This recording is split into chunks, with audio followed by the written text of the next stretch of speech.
Welcome to Jiggy Jag TV. I'm, of course, Jiggy Jaguar. The doctor is in. Jigman Freud's with you. Tonight we've got Cousin Chris, my special guest co-host. We also have bands Wurship Project and Adamantine, along with Auzzy, who's going to be meeting a horse. You're going to get to enjoy the magic of Auzzy. So join us tonight here on Jiggy Jag TV. You're already watching us, so just keep locked on your brain. This is Jiggy Jag TV.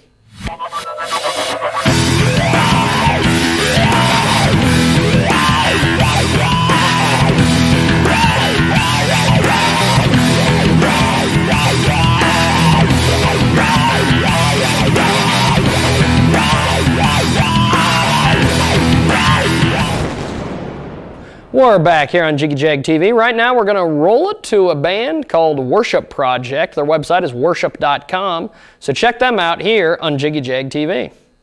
Here with Cousin Chris. Hi guys. Oh, he talks now finally. You weren't going to when they got room to do it. Now you're talking.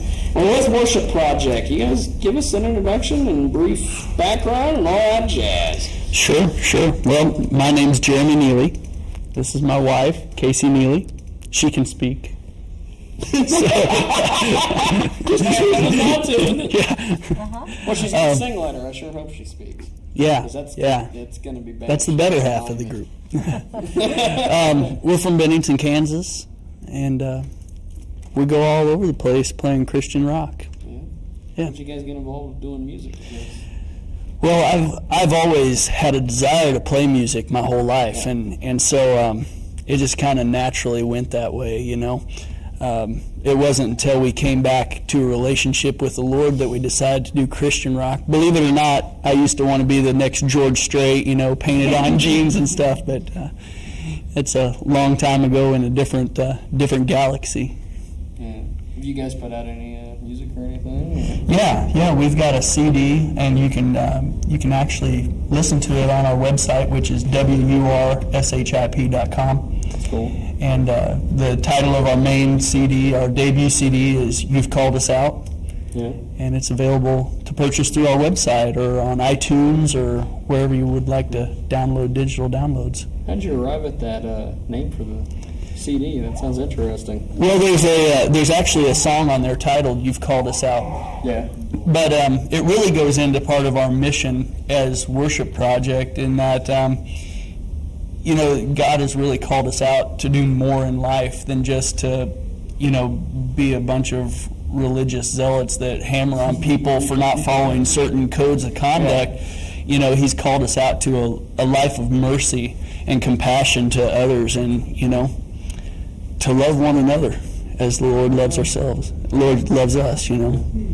So you guys have been, you said you were wanting to be the next George Strait as far as before you got involved with doing the Wurship Project now. Did you put out any music then, or did you just play covers? Or we played a lot of covers. There's a few cheesy songs that I wrote, and you know, if I ever sang them in public again, my wife would stone me. That's how cheesy they were, but we thought they were cool at the time. But yeah, that's cool. You said you've been all over. What's the farthest you guys have been? So far, Lethbridge, Alberta, Canada. Wow. Whoa. Yeah. Wow. How did you guys end up over there? Well, Moses. Up there, I guess. Yeah. Moses Costomo. He's the guy with Moco Productions who produces our CDs. He's producing our live album that's going to be coming out here in a couple months. He hooked us up with that. He's lives in British Columbia. Yeah. And through a friend of a friend or some family or something like that, he landed us there at the Miracle Channel is the name of the network that's in Lethbridge. And they've got a show called The Wave File, and they did a 30-minute show featuring Wurship Project. So, yeah, they had to stretch that one, you know.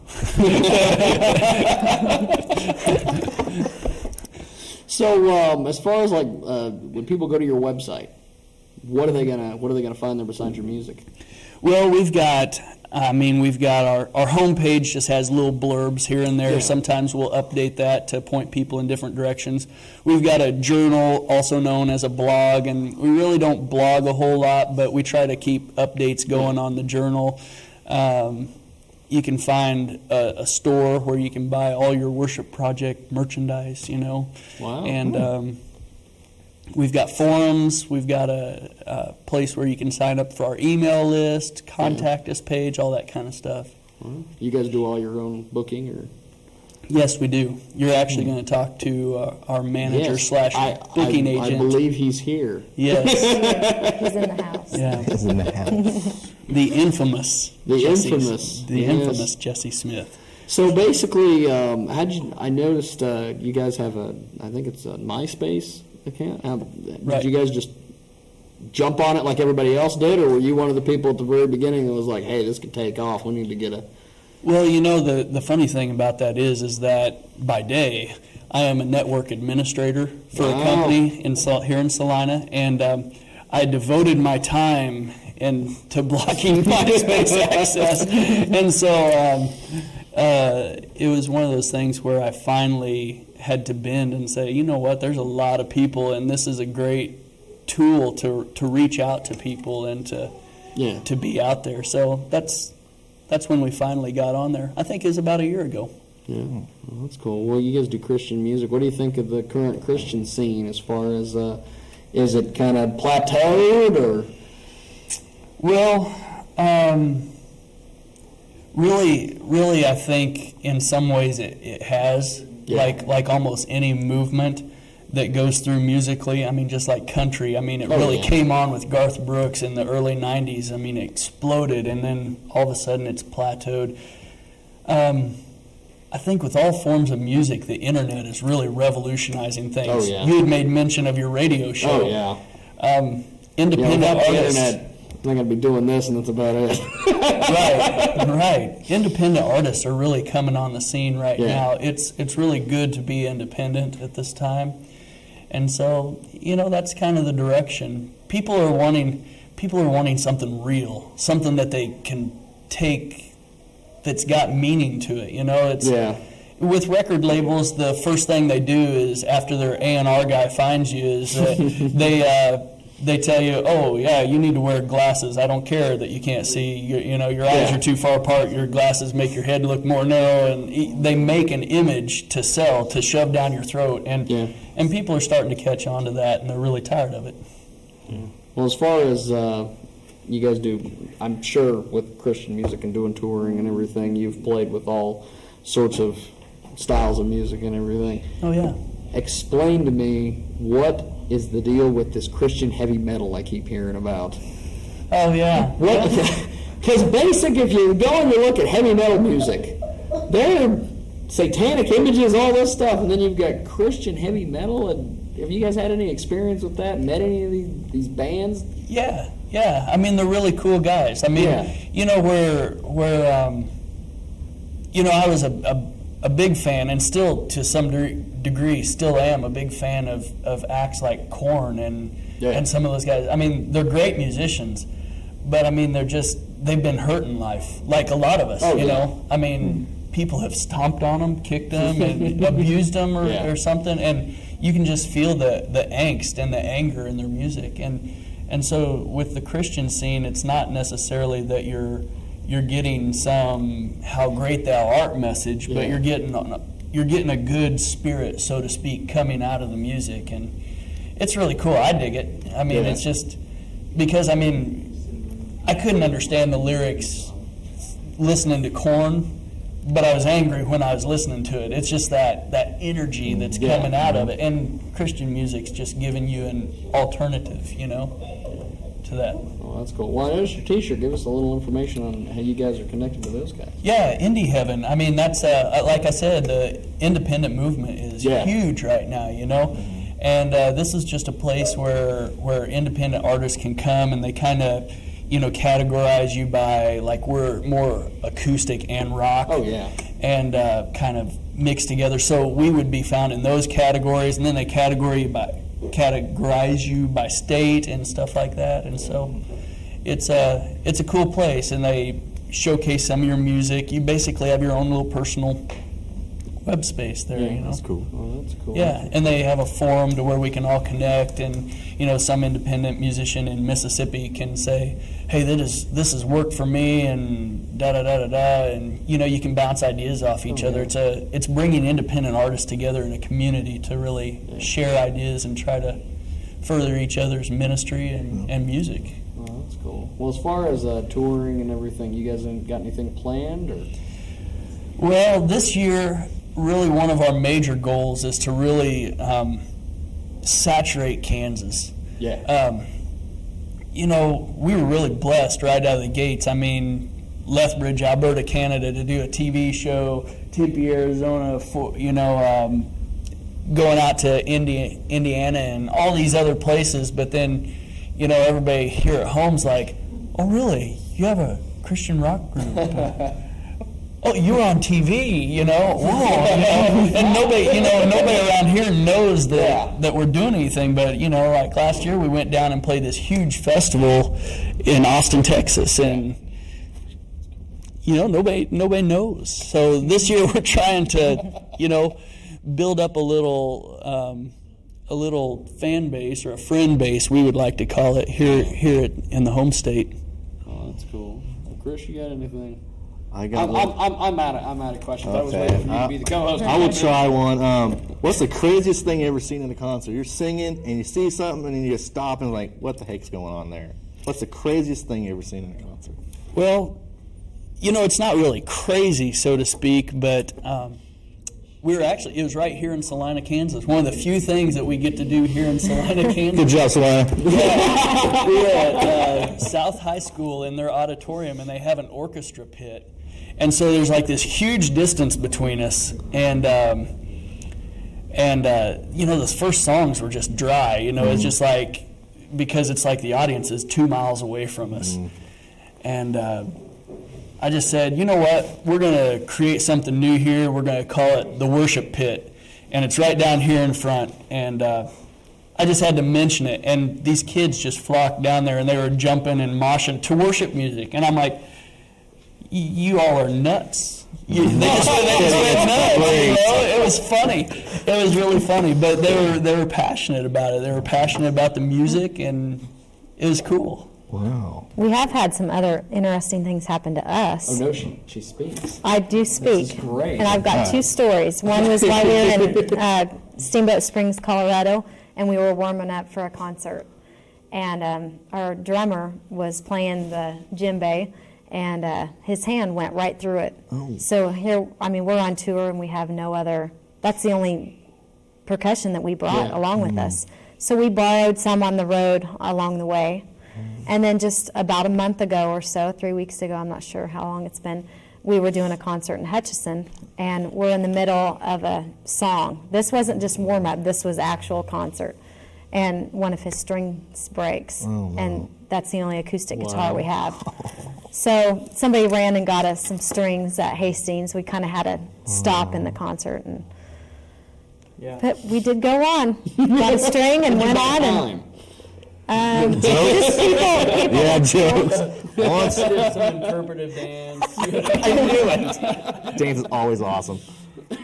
But yeah, you know, and then the only other crazy incident that I could really think of is we were at the church under the bridge in Austin, Texas, and it's literally what it sounds like. We're under the overpass of I-35 in downtown Austin, Texas, ministering to 400 plus homeless. And this one guy got cast out because they tried to say, hey dude, you're doing something wrong here, and we want to help you. And he's like, oh, whatever, you know. And so they had to cast him out. Well, while we're sitting here doing our music and these people are digging it, all of a sudden, in from nowhere flies this homeless man and pushes me out of the way and takes the mic and says, ah! You know, and he's like, and the pastor, he's a great man and everything, but he flies in and they like get him out of the way because they're more concerned about us than anything at this time. Yeah, your safety and be paramount. And so they get this guy out of there, and he just turns around with a wry grin and a wink, and he says, welcome to the city, bro. And then he just goes on, you know, it goes on, and he's like, and now back to the music. And we're just like, you know, some country bumpkins from Kansas, and all of a sudden, you know, we're in the thick of it. We're in the thick of reality here, and it was something. It's funny in retrospect, but at the time, you know, your heart's like, oh yeah, you're really terrified. Yeah, scary. Oh, that's great. Well, you guys keep up the good work. It's well, thank you. Wurship.com. Yeah, WUR. Project. Thank you for being on the program, guys. Well, Thanks for having us. We're back here on Jiggy Jag TV. I'm, of course, Jigman Freud, Jignatius Jaguar, here with Cousin Chris. You don't ever say anything. You're just like, what? Sorry. You got to speak into the mic, brother. Sorry. There you go. That'll work. We're back here, and we've got Wurship Project with us. I think it's Wurship.com. I don't want to butcher that. But give it up for Wurship Project.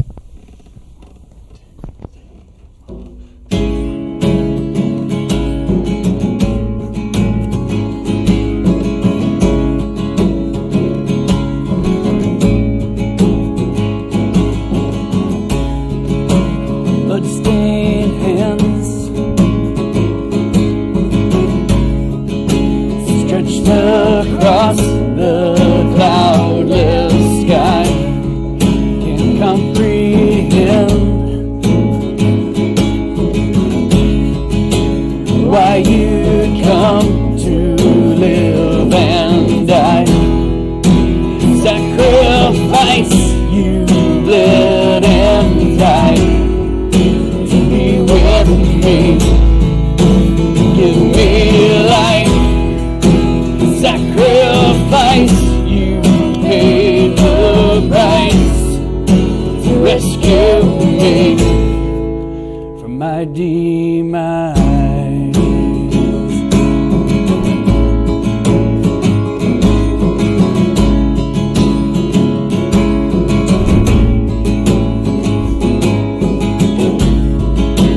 Down your life,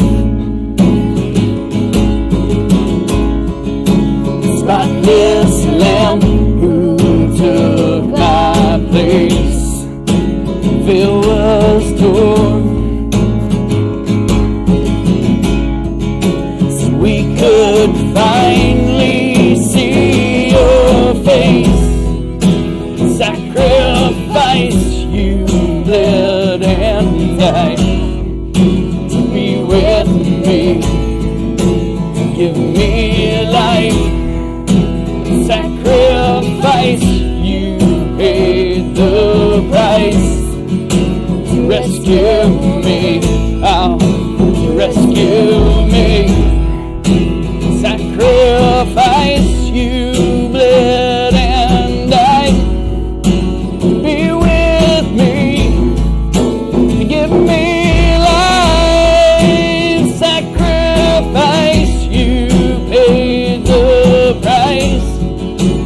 rescue me from my demise.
Hello, we're back here on Jiggy Jag TV. It's the Jiggy Jaguar, I believe, and I got a tree. Adamantine, he's a local artist, he's a rap guy, he's here, he's on the Jiggy Jag TV, so watch it. We are back here on Jiggy Jag TV. Adamantine is our guest. Sir, how are you doing? Doing pretty good today. Well, why don't you give us some background on how you got started in the rap game, hip hop game? What is the difference here? I say I'm the whitest guy you will ever see. And what is the difference between rap and hip hop? It's all in the same community. I mean, rap is a little bit more street. Hip hop maybe a little bit more of the poppy side of rap. So I'd say that it's pretty cohesive, and what it does is makes hip hop and rap what it's meant to be, and that means it's just for everybody. Yeah. Well, how'd you get started, your background and everything, going into where you are now? I got started rapping, I'd say, just playing around with it in '95. Just started writing and doing things like that, but it was never nothing serious. And I say in 2002 is really when I started. Really started trying to make a career out of it. Really try to make moves with it. Yeah. So I know that most rock guys, they'll sit down, they'll write out a song, and I know people have seen the 8 Mile movie with Eminem. They're him in the subway sitting there to music, right? And how did you start with yours? Did you just go, okay, well, I've got a beat in my head, I'm just going to write stuff down, or did you pick a word and try to rhyme it and then go? I think what happened with me is I started listening to rap, I'd say, in '91 or '92. I think the first album I ever bought was Dr. Dre, The Chronic. And ever since I heard that, I was like, well, that's pretty cool. I'd like to try that. And one day I was just sitting around, and I thought how cool it was to listen to these people do it, and how cool would it be if I did it myself. So I just got a word in my head and started writing it down, and then started practicing, and started getting better and better with it. Wow. So you played, I noticed we were talking before, you lived in Hutch for a little bit. Where have you played? All over? Have you just been all over? Or? Well, no, I haven't really been all over. I'm from Salina and also St. Louis, Missouri. So here in Salina, Wichita, St. Louis, Missouri, just anywhere I can go, selling CDs, hand to hand, putting my name out. That's what I've been doing. You do the old Master P, just sell them out of the back of the trunk. Yep. Yeah. And then how do you contact clubs for shows, or do they get a hold of you? Or well, I haven't done that many shows. The last show I did was the one at the Stifle. Yeah. On New Year's Eve. Oh, so I've heard a lot of interesting things about that show. Yeah, that was an interesting show right there. God, what I heard also, maybe you can clear up some of the rumors. I heard, they had this show, and then at the end of the show, it was like, of all the different things I've heard, it's like, at the end of the show, everybody got shot. And I was like, what? No, it was just a couple people that got unruly, and maybe the newspapers seen it and was like, oh, well, look at that. Instead of the 2 guys that got into a fight, 20 million people got into a scrap. It was pretty much, man, for the most part of the night. My homeboy ran the show, King James, and he did a good job of policing the show throughout. And it just so happened that somebody got a little bit out of control during the show, during the intermission part of the show. And it ended up into a fight, but it wasn't as bad as what the media was saying it was. Made a big deal out of it. So I just think I think what it did is it kind of gave us, the rappers anyway, a bad name, because in general people look at some forms of rap and hip hop negatively, and when that happened, they were like, see, when those guys get together, people get shot. And in reality, it was two knuckleheads that weren't even involved in the show or anything. They were in the audience that caused the problem. Yeah. So just to clear all the rumors, the rappers were not being dangerous at night, starting trouble. Yeah. Have you guys noticed that some of the effects from that show have screwed with other ventures and venues you guys have tried to set up since then? Well, I don't know. I haven't tried to set up anything. Yeah. Or I don't know if anybody else has, but I'm pretty sure that you know, ain't looked well upon. The people that are renting, you know, stuff out, you know, don't want their property damaged or anything like that. So when you have something like that going on, they're probably going to be more than likely like, nah, we don't want to rent it to you. So yeah. What's it take to? I've dealt with like unsigned bands and heavy metal guys to set up a show, and they basically come in, they hook all their equipment in, and they go. Mm-hmm. What does it take for a hip hop show to get set up? Same thing. You come through and you know, drop your deposit, you know, whatever that may be, and then you rent the building out for whatever time that you have it. When you're done, you're supposed to clean it up and leave it the way you left it. Yeah. Oh, that's cool. Because I noticed, like, I booked a show at the VFW in McPherson a few years ago, and we had like 6 bands, and they had trucks and trucks of equipment and everything. And I know that there was a couple guys that put on a hip hop show in Hutch at the Cow Creek gazebo thing down there, and they plugged some speakers in, put some mics in, and had a guy with a turntable, and they were off and running. And I was just thinking, what's the difference? I guess that is the difference, just lesser equipment, or? Yeah, just, you know, like the old saying, 2 turntables and a microphone. I mean, there you go. It's not, we're not playing instruments, so I guess we have a lot of things we got to hook up to go with it. Just a mic and some speakers. Yeah. You got any music out there on the internet floating around anywhere? Well, you can go on my MySpace page, and you can check out some music here in the next 2 weeks. There'll be a mixtape release. Yeah. It'll be, of course, I'll be selling it, but you can go to the House of Sight and Sound and pick it up. That's cool. It's called Lights Out the Rehab. It's I'm in the group. The group name's Off the Chain. Yeah. My partner from Texas, his name is Too Tight, so it's Too Tight and Adamantine Lights Out the Rehab. It'll be in stores in the next 2 weeks. Wow. Well, that's cool. Well, I appreciate the interview, sir. Thanks for coming on. Thanks for making some time for us. No problem. Adamantine, the website, myspace.com/Adamantine785. Or if you can't understand what I'm saying, just read the bottom of the screen. It's been Jiggy JTV. Thanks for checking us out. We're back here on Jiggy JTV. I'm, of course, Jigman Freud. The doctor is in. I know, that's dumb. That'll be edited out in post-production. Actually, it won't be. We're here with Cousin Chris. Hi, everybody. We got Jesse Smith. That's right. See, I'm learning. It's my first show, I'm learning. Give us some information, my friend, on what you do, how you do it, and everything. Just talk. Just fill some time, because I'm an idiot, so fill some time. That's going to be hard for me. But anyways, like you said, my name's Jesse. I'm a partner with 121 Records, which is based out of Salina here. We're just a local independent radio label, and we just have a couple bands right now. We're just a startup, but we're on our way to big things here in this area. Cool. Chris, you had a question before we got on. Okay, sorry. Talk now, sir. Apologize. I apologize.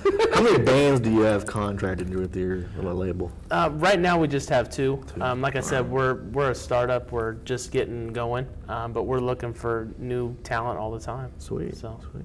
So how'd you get started doing this? Did you have a passion for music forever, or what?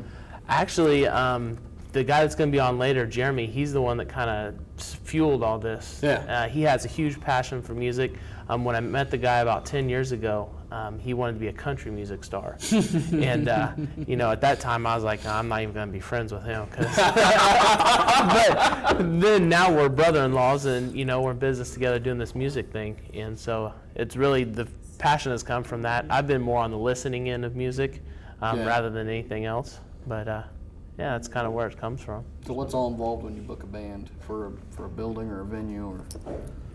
There's a lot. We did a live recording last October, and there's a lot that goes into it that you just don't even understand yet until you've actually been through it. I mean, you got to worry about all the sound and lighting and all the equipment and, you know, all the tiny things that are in their riders, like the M&Ms that you have to have at room temp and stuff like that. So, you know, they're pretty tough when you book them. So you've got Wurship Project, and they're going to be on later. What's the other group of artists that you're working with? Actually, it's just an independent guy. His name's Tony Bowl. Yeah. He's out of Abilene, Well, that's cool. He leads a worship band at Crossroads Church here in town. Yeah. And so he's another guy. He's actually going to have a CD come out on June 12th. We're going to have a live recording, his debut album. It's going to be called Live at the Crossroads. It's what we shot last October in our concert. So wow. Yeah, it's pretty amazing. It's a pretty cool project. Well, we found you guys on MySpace. How did you guys get hooked up with MySpace? Did you just use that as a marketing tool, or? Somewhat, and it's just a place where we can go out there and be a light in the world. Where on MySpace, there's a lot of things that aren't the best. I've always said that everything that's bad is on MySpace. Yeah, and that's what we're trying to offset a little bit of that with good, clean music and good artists that can put a positive message out about Christ. So that's cool. So you've been involved with the process as far as booking and everything from the ground up, right? Yeah, pretty much. Wurship Project's been around for about 6 or 7 years now, and we're just now getting the label off the ground to help support them and help other artists come up. And so I've been involved in all that from the beginning. Yeah. So. As far as booking studio time and everything, do you guys have a certain person you use, or? Actually, we're in the process of that right now. Wurship Project's been down to Nashville. Actually, I went down about a month and a half ago with Jeremy, and we went to a conference down there, and then they've been down to talk to another independent label down there that has more contacts that we could help use to produce their next album. Wow. So you guys pretty much, as far as booking them for a tour and things, they've been, I'm sure, all over the place. How do you get the contacts? You just start calling people, or do people approach you, or? We kind of just start calling places. Last spring they went up to Canada and shot a TV show up there, and so we just started contacting, planned out a route and just started contacting people there, and whoever wanted us to play, we kind of made it happen. So. Well, besides the MySpace, how can people get a hold of you? You got a website? Actually, we're working on the development of 121records.com. I believe that's the one. It's in development. Go check the domain. Yeah. And if it's there, it's there. So. And, we're on MySpace, and, obviously, I think Wurship.com is just a place to get a hold of us as well. So. Wow. So, and you got them involved, I'm sure, with iTunes and all that? Yep, they're pretty much anywhere you can download music. Wow. They're up and on. That's cool. iTunes, Rhapsody, Walmart.com. You can purchase their CD on cdbaby.com or on their own website. So we're pretty much all over. So what do you think of the whole internet and music getting together and independent artists getting more push, I guess, on the internet than anything? I think it's going to change how the music industry is. Yeah. I mean, you're going to have a lot more independent artists getting more exposure. Yeah. I mean, we've had people download our music from overseas, and we've never seen them or talked to them on MySpace maybe, but, we've got people in Australia or United Kingdom downloading our music. So. Big time there. Yeah. All over the world. Yeah, that's right. So you get correspondence like you were mentioning from all over. What have you had any negative feedback or anything, or has it all been positive? It's all been positive for the most part. I mean, pretty much good. Anybody who goes and wants to look for our music will have a good, has had a good response to it. So. Yeah. Wow. So what do you do besides the 121 Records project? Well, I work at a construction company down in Manhattan, taking care of all their accounting and finance. So I'm more on the business side of 121. So. Oh, that's cool. So what do you think it's going to be 121's future in, let's say, 5 years? I think you're going to see a lot of big things from us. Yeah. We have some big plans on, like you talked about the internet and how music distribution is. We have big ideas for that and getting our music out and just being able to reach people in that way. Wow. So. Oh, that's cool. Well, we'll be around. So. That's cool. Well, Chris, do you have anything else? No, I don't. You don't have we got anything it at covered. all? I think we got it covered. So we pretty much can just say, okay, bye, Jesse. We'll see you later. Bye, Jesse.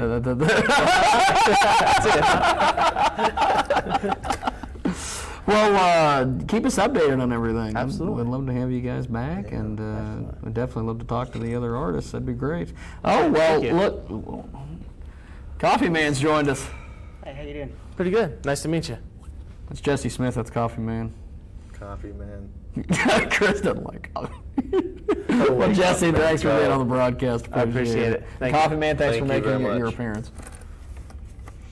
We're back here on Jiggy Jag TV. We've talked to Adamantine, we've talked to Wurship Project, and now we're going to go see America's favorite undiscovered child. I'm talking about Auzzy. This guy is a McPherson legend. He's on something. I don't know what it is, but check him out. He's meeting a horse, I believe, this time. And it's Auzzy, and it's on Jiggy Jag TV. Welcome to the Jiggy Jaguar show. I'm, of course, the Jiggity Jag. It's Jiggy Jag TV. We're here in McPherson, Kansas. We're going to be hanging out with Auzzy this evening. Ozzy's quite an interesting character, I'll have to tell you. This guy, as you hear all the sounds and things go by, you know what I'd like to do right now is we pan with my little camera here. Let's get a close-up shot of a horse. There's some guy on a horse. I'm not sure why he's on a horse, but he's on a horse. There's a chick standing there talking to the man that's on the horse. She's saying, "Why are you on a horse?" And he's like, "I'm on a horse, I'm on a horse." Let's pan to Auzzy. There's Auzzy. It's Auzzy. Ozzy, do you want to go talk to the horse? You want to go meet the horse? Hey, look behind you, Jag. Uh-oh. Without the camera. Without the camera. Okay, meet the horse. Let's go meet the horse. I want to film you meet. Come on. Oh yeah, we're going to film Auzzy talking. You walk really slow, man. That's nice. This is going to be great for post-production. Hey. What channel is on anyway? Auzzy is going to be going and seeing a human horse. That horse. Auzzy is right now, I believe. Which is cool because it's Jiggy Jag TV, and you pretty much got to be to watch this show. Ozzy's getting ready to go. What's up, Auzzy. TV people? The magic known as Auzzy. You've got to love the Oz, man. He's got those nice shoes. Look at those. That's kick-ass. Let's get close up on the shoes. See? Ozzy's the man. Ozzy's the next TV star for the new millennium. Okay, Ozzy's here. And we got a man on a horse. There's Auzzy. Oh, there goes the man on the horse, and there's Auzzy. And he didn't get to meet the man on the horse. Now Ozzy's just there goes the horse, galloping away. Auzzy, what do you think of that horse? That horse is doesn't want to get is because there's a camera and she knows there's a camera. She doesn't know there's a camera, it's okay. Now Auzzy is despondent and angry because he didn't get to meet the horse. Up. Man, where's me and that'd be fun, yeah. We're back here on Jiggy Jag TV to wrap it up. We've talked to Adamantine, we've talked to Auzzy, and we've also heard from Wurship Project. I want to thank Cousin Chris for joining us as well, and Jesse Smith live in the studio, as well as an unexpected appearance by Coffee Man. Next month, we're going to have the debut of Mystery Dad, so check out Jiggy Jag TV. We'll talk to you next month here on Community Access Television.